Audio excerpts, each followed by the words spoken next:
Bienvenidos a Comunicando Psicología. Aquí les estamos dando esta bienvenida tan cálida como siempre, conectando con cada una de las personas que están con nosotros en este espacio, porque este programa les aporta y para mí es una alegría enorme de verdad poder llevarles este contenido y sobre todo pues compartir con profesionales tan especiales como la que tenemos hoy. Ella es Charo Valencia. Charo es psicóloga, life coach y pues con ella vamos a tocar un tema interesante porque aquí nos gusta aprender, pero ya hoy nos invita a desaprender. Así que la saludamos y ya les contamos de qué vamos a hablar el día de hoy. Charo, ¿cómo estás? Sandra, muy bien, bendito sea Dios y feliz de estar aquí en tu programa. Primero que todo, darte las gracias a ti por la invitación, al equipo técnico y a todas las personas que nos ven en cualquier ciudad del país. Ajá, y en el mundo. Se ven muchas partes. Bueno, y en el mundo. Exacto. Claro, por internet, pues en todas partes.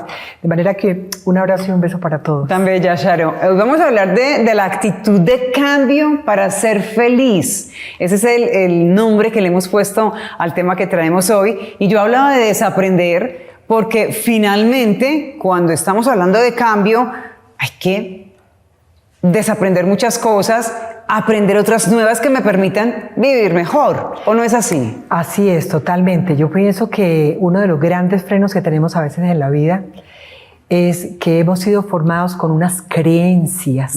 Unas creencias, recordemos que creencia es algo que puede ser o no ser cierto y puede estar basado en cosas positivas o en cosas negativas. Entonces, ¿qué pasa? Cuando esa creencia es una creencia que es real y que está basado en situaciones reales, maravillosa, y si es positiva y enriquece nuestra vida, maravilloso. Pero ¿qué me dices de la cantidad de personas que viven con una cantidad de creencias que recibieron en su hogar o en el colegio, en el entorno donde se desarrolló, y cuando llegan a personas incluso adultas, todavía están aferradas a esas creencias y lo que hacen es que las frenan completamente, no las dejan surgir, cambiar, modificar cosas porque sienten que eso es así y que así se queda. Ajá. Entonces, como tú decías muy bien, hay que empezar por desaprender. Hay que empezar por desaprender, porque no hay otra manera de que arranque el cambio. Mencionemos así de manera general, porque hay muchas creencias que nos limitan, pero algunas de ellas que aprendimos en la infancia, ¿cuáles serían? En la infancia, por ejemplo, que árbol que nace torcido no se endereza jamás. Ajá. Eso es mentira. Los refranes yo creo que nos llevan mucho. Los refranes son, mira, son unos indicadores de las creencias que tienen las personas. Sí. Árbol que nace torcido no se endereza jamás. Entonces, como quien dice, mijito, usted nació ahí, usted es así, y usted así, quédese porque usted no tiene ya solución. Mentira, tenemos ejemplos a nivel mundial muchísimos, pero muchísimos.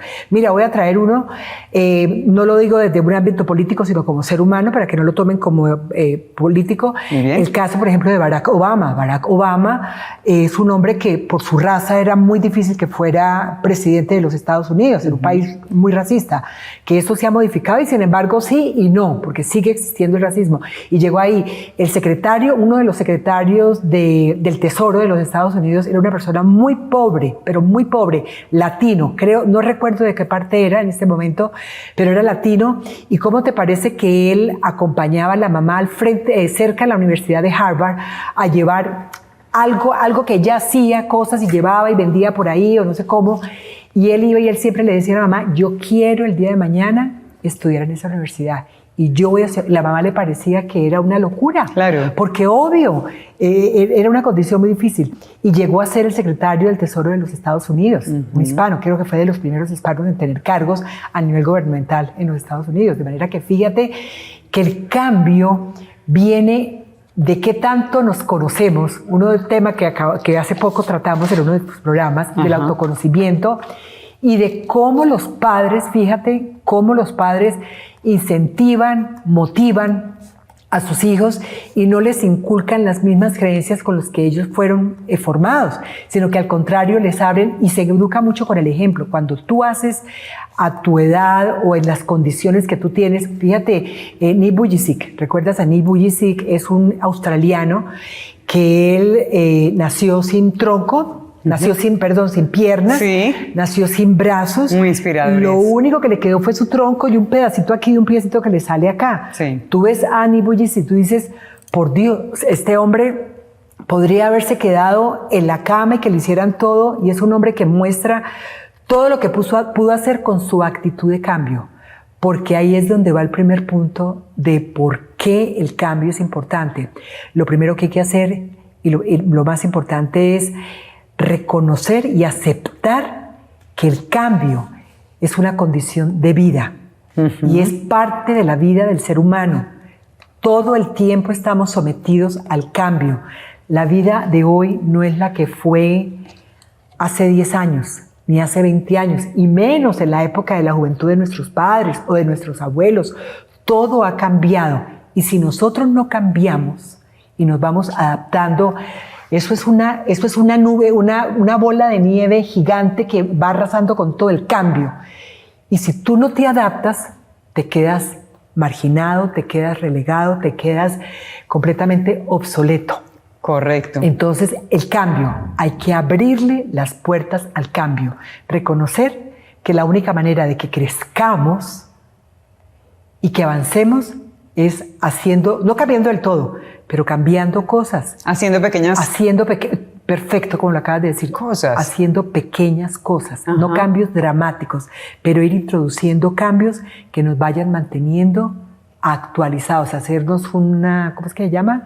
El sistema. Un reset. Un reset permanente, actualizarnos, todo el tiempo actualizándonos, nos toca todo el tiempo, si no, nos quedamos. Si no nos quedamos, ojo con eso. Entonces, esa actitud de cambio es muy importante, pero aquí hay dos palabras que juegan, porque estamos hablando de actitud y de cambio. Sí. Y hay personas que no tienen la actitud, que frente a la vida todo se les vuelve un mundo. Y pues no digo que sea bueno o malo, sino que cada ser humano también, de acuerdo a su esquema de personalidad, de acuerdo a sus creencias, pueden tener una actitud frente a la vida de pronto más pesimista, esto no se soluciona tan fácil, y puede que se encuentren en el camino con otras personas con otra actitud, más proactiva, de sentirse en la vida que efectivamente presenta retos, pero ¿cómo enfoco esta situación y cómo la vivo para que de verdad yo pueda estar más tranquilo y hacer el cambio? Mira, qué maravilla que tocas ese tema. Voy a decir de pronto una burrada, pero por aquí me corrigen. Las ligas de deportes del mundo, ¿sí? Las grandes ligas de deporte del mundo en fútbol, en cualquier cantidad de cosas. Hay una que es la NBA. La NBA, entonces ¿sí? no estaba tan perdida, porque es que yo de deportes poquín. Entonces, la NBA, por ejemplo, hace algún tiempo leí un reportaje que le hicieron a uno de los CEOs de la NBA, y él decía algo como esto, estoy hablando de la actitud de cambio, Sí.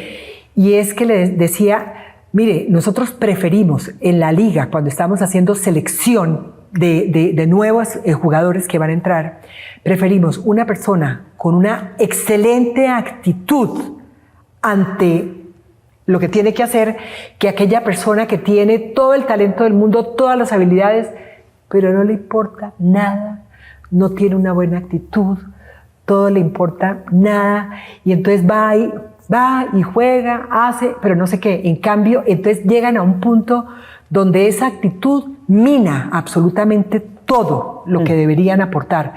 Y esa persona que tiene actitud, una buena actitud, obviamente tiene que tener conocimiento, tiene que saber jugar, tiene todo. Claro, otras habilidades. Pero puede que no sea tan excelente como el otro. Esa persona tiene un potencial mucho más grande y de mucho más éxito que ese otro. Ajá. Entonces, para que veas en ese ejemplo lo que es la actitud. Si tú no tienes una actitud positiva ante la vida, por eso hay un dicho que dice que la actitud ante la vida determina la actitud de la vida ante ti.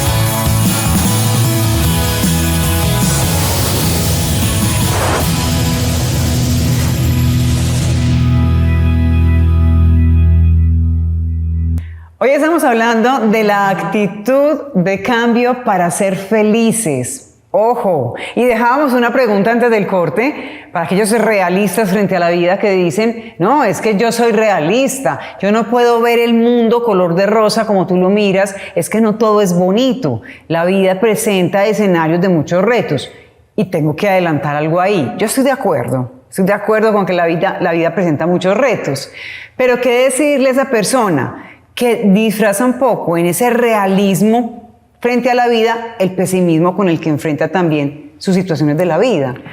Muchas veces, no siempre, no quiero decir que siempre, pero muchas veces puede pasar que ese pesimismo, ese decir es que la vida es así, es que esto es así, es como una vaca, como dice Camilo Cruz, es como esa vaca donde la persona se refugia en justificar el no dar más de lo que está dando para poder lograr lo que realmente quiere. Cuando se es optimista y se es positivo, no significa y esto es importante tenerlo claro, no significa que es que yo vivo en un mundo de fantasía. Y mira, el ejemplo claro de eso es Víctor Frank. Víctor Frank, lo que hizo todo el tiempo, cuando estaba encerrado, era pensar en lo que él iba a hacer cuando saliera de ese calabozo, cuando saliera de allí, cómo iba realmente a enfrentar la vida, qué podía hacer. Y lo que decía, me pueden quitar todo, pero no me quitarán jamás los sueños. Entonces yo lo que diría es, la situación es difícil. Colombia en este momento está viviendo una situación difícil, pero entonces por eso vamos a dejar de trabajar, vamos a dejar de luchar, vamos a dejar de soñar. Eso no nos lo puede nadie quitar, tenemos que seguir creciendo, luchando. Entonces yo pienso que sí hay la adversidad, pero es que precisamente ahí es donde está el reto que tú hablabas, el reto de nosotros como seres humanos, y es a pesar de, ser feliz a pesar de, porque fíjate que es que una cosa es la alegría, estar alegre un momento, pero la felicidad es un estado interior que puede incluso permanecer a pesar de la adversidad. Tú estás sufriendo un duelo, por lo que sea, por la pérdida de alguien que amas, porque perdiste el trabajo, porque perdiste la salud, porque perdiste algo. Pero eso no tiene que destruir tu vida. Tú tienes que enfocarte en las posibilidades de lo que hay si tú logras superar eso, que es la visualización, y hay que trabajar en eso también. No se desconoce la realidad, no se trata de desconocer la realidad, se trata de afrontarlo con optimismo y con positivismo. Esa es la parte más importante. Y fíjate que se ve eso, lo vemos en psicología positiva. Exacto. En psicología positiva no se enfoca, y fíjate que de la misma manera que no se enfoca la psicología en lo que le falta al ser humano y en sus psicopatologías, se enfoca en todas las virtudes y en todas las cosas buenas que tenemos. Eso es lo mismo que podemos hacer los seres humanos. Pero para eso tenemos que leer, tenemos que conocer, tenemos que dedicar el tiempo, como hace la mayoría de la gente cuando va a viajar, que coge, prepara el tiquete, mira cuál es el mejor recorrido, dónde tiene mejores sitios para visitar, que mira todo a nivel gastronómico, a nivel de todo el tiempo, el clima, para ver que ya... Y en cambio nosotros hacemos un plan de vida y nos botamos al agua sin hacer nada y sin preparar nada. Ajá, muy importante lo que estás diciendo. Entonces, prepararnos. Es como abrirnos a la vida. Totalmente. Con todo lo que venga. Y yo agregaría algo aquí interesante, y es el tema del control, ¿cierto? ¿Por qué? Porque normalmente nos enfocamos en lo que no controlamos. Entonces, nos desborda el tráfico, es que está muy denso el tráfico, voy a llegar tarde al trabajo, voy a tener inconvenientes, y estamos depositando toda nuestra paz mental en un suceso que está fuera de nuestras manos. Lo acabas de mencionar.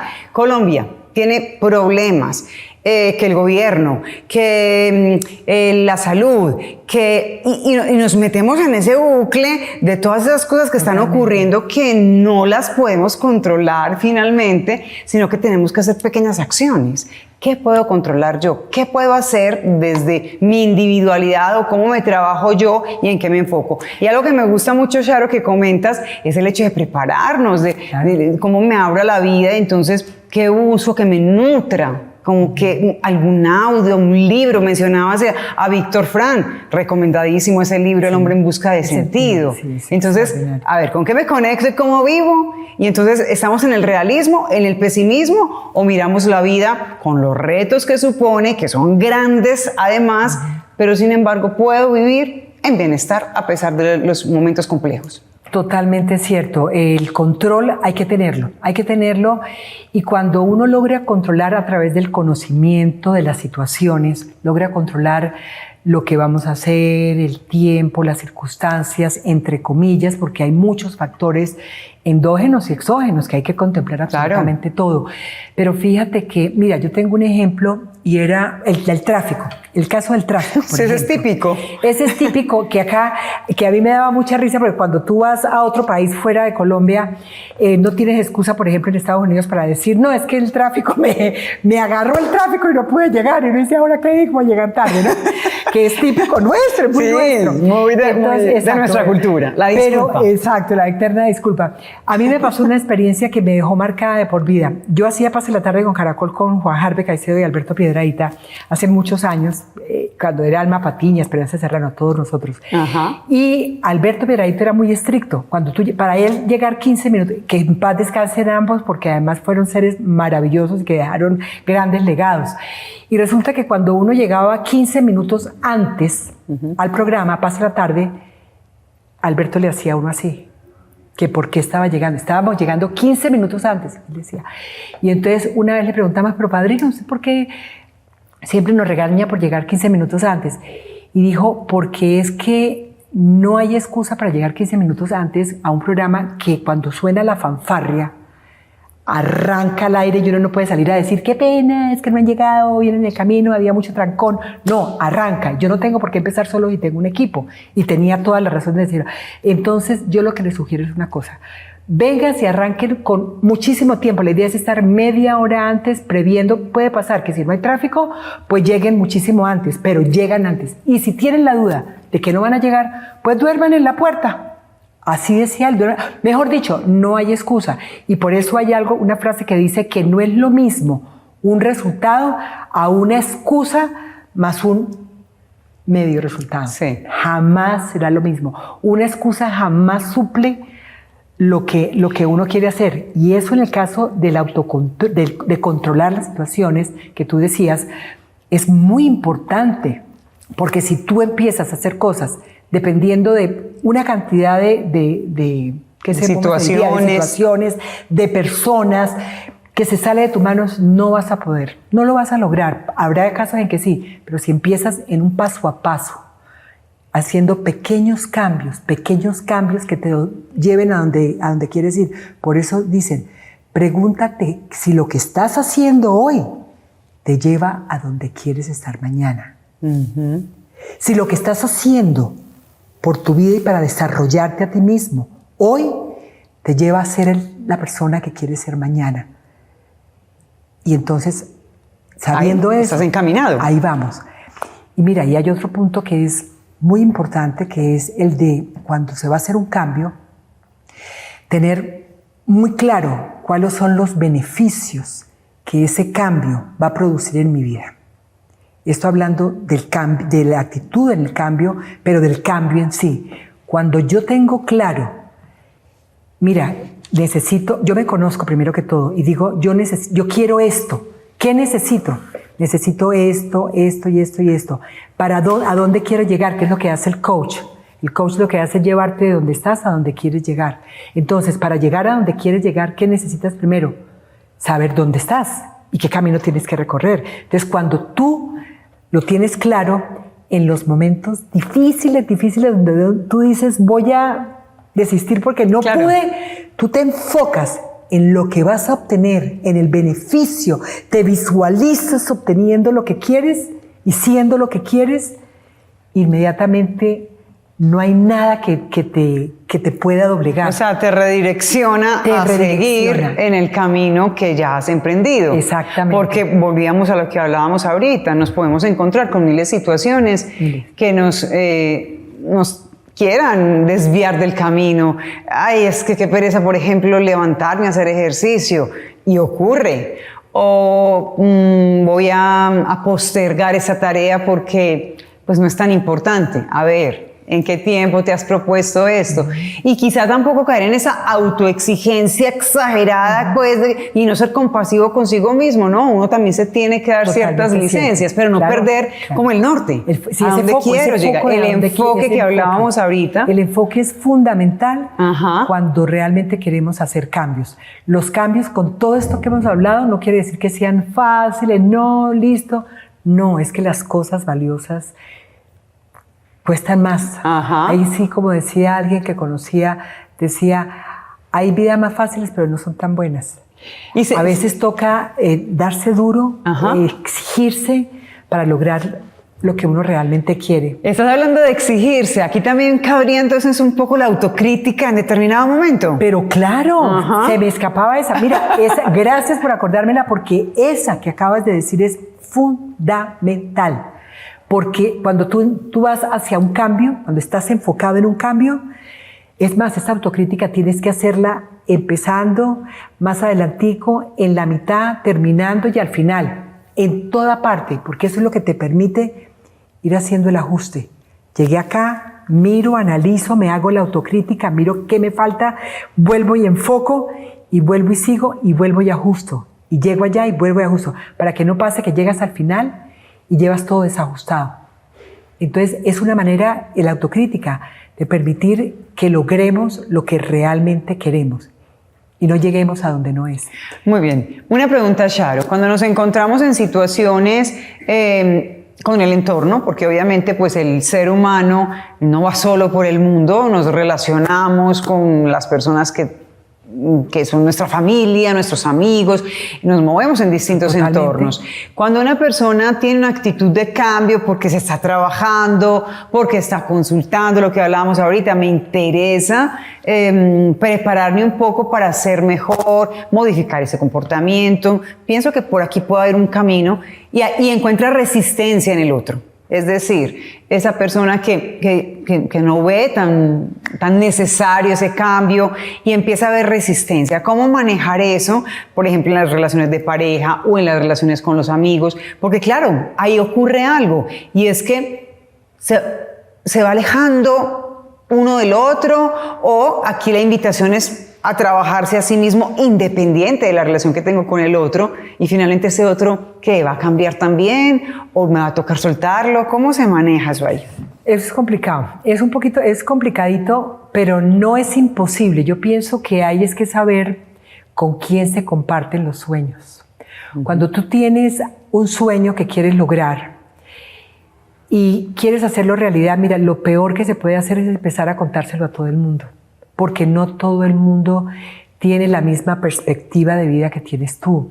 No todo el mundo piensa igual a ti. No todo el mundo sabe realmente lo que tiene con la claridad de lo que tú estás proyectando, no la tienen. Entonces, en esos casos, dependiendo de cómo sea, si es en el plano profesional, el consejo es consúltelo con personas que conozcan el tema, que hayan vivido lo que tú estás viviendo, que puedan ser un apoyo para lograr tus sueños. Obviamente, esos cambios en las relaciones de pareja, en las relaciones de familia, pero más en las relaciones de pareja, cuando ya se deja el hogar materno y paterno y se crea un núcleo ya en nuestro propio hogar, ¿sí?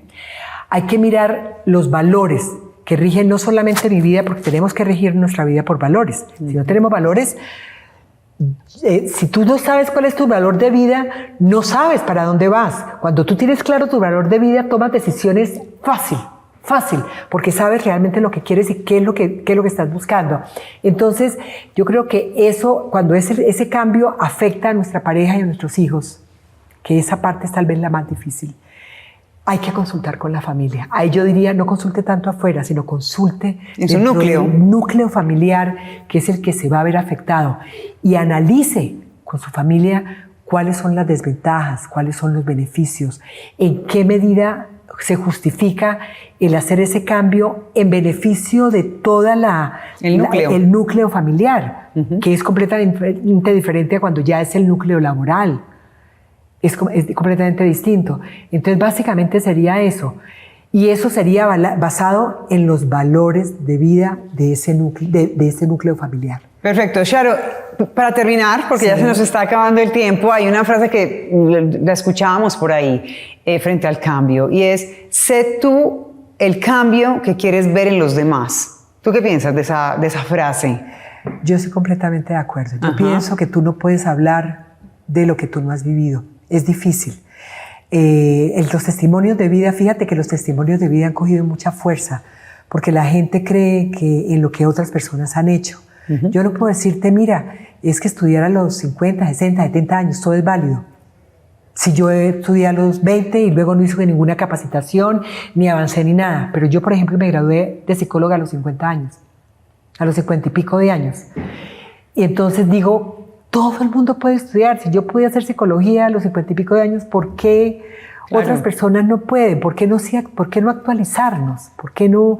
Entonces, eso que tú dices es con el ejemplo de alguna manera. Muy bien. Charo, quiero agradecerte por acompañarnos hoy en este espacio de Comunicando Psicología. Creo que podríamos seguir hablando más y más y más y más. Seguramente tendremos ocasión de compartir nuevamente en este espacio, pero agradecerte por estar aquí. Y pues siempre bienvenida a las personas que nos están viendo. Ya para finalizar, ¿dónde te pueden encontrar? Redes sociales y lo que nos quieras dejar aquí, un mensaje pues final. Gracias. Mira, me pueden encontrar en Sanamente con Charo Valencia, en Instagram, en Facebook y en YouTube. En esos 3 canales estoy y todo el tiempo permanentemente hago trabajo temas de psicología, todo básicamente de psicología. Entrevisto también a veces muchos psicólogos, psiquiatras, motivadores, de todo. Básicamente es como donde me muevo. Muy bien. Charo, mil gracias por acompañarnos hoy. No, a ti mil gracias. De verdad que es una oportunidad muy linda que me regalas. Y a ustedes un abrazo donde estén, un beso y adelante. Recuerden que para nosotros poder crecer tenemos que conocernos, tener una actitud de cambio en dirección al crecimiento y básicamente eso.